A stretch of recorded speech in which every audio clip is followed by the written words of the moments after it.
Ja sam Belmin Hajdić, član sam nogometnog kluba iz Moševica. Svoje prve korake sam napravio upravo na ovom stadionu ovdje, igrajući za ekipu nogometnog kluba Natrona.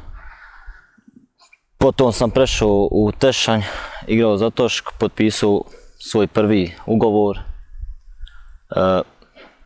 Nisam nastupio ni jednu utakmicu jer sam prekinuo ugovor i došao 2014. u Moševac. Svoj prvi nastup, zvanični nastup za nogometni klub Moševac sam odigrao u Stupčanici protiv Olova, gdje sam postigao i pogodak i tu nam je prva i zvanična i pobjeda bila. Ovu sezonu smo otvorili, ajmo reći, malo lošije, 2 poraza uz 1 pobjedu. Poslije toga smo išli na teško gostovanje kod Azota. Dobili smo utakmicu 3-2, to je jedno od težih gostovanja, to znaju svi koji se bave nogometom.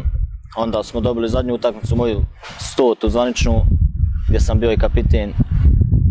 Dobili smo utakmicu 4-1, dobro smo otvorili, odigrali ekstra jedan za drugog. Ove sezone mislim da možemo puno problema napraviti svakoj ekipi i mislim da se možemo boriti među prve 3 ekipe sigurno. Pa mislim da od kako klub postoji da bolji nismo bili.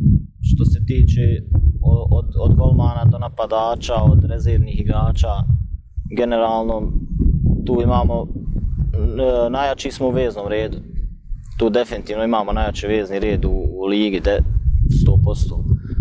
I mislim da možemo puno napraviti problema svakom i možemo se boriti za veće mjesto. Saradnja je odlična.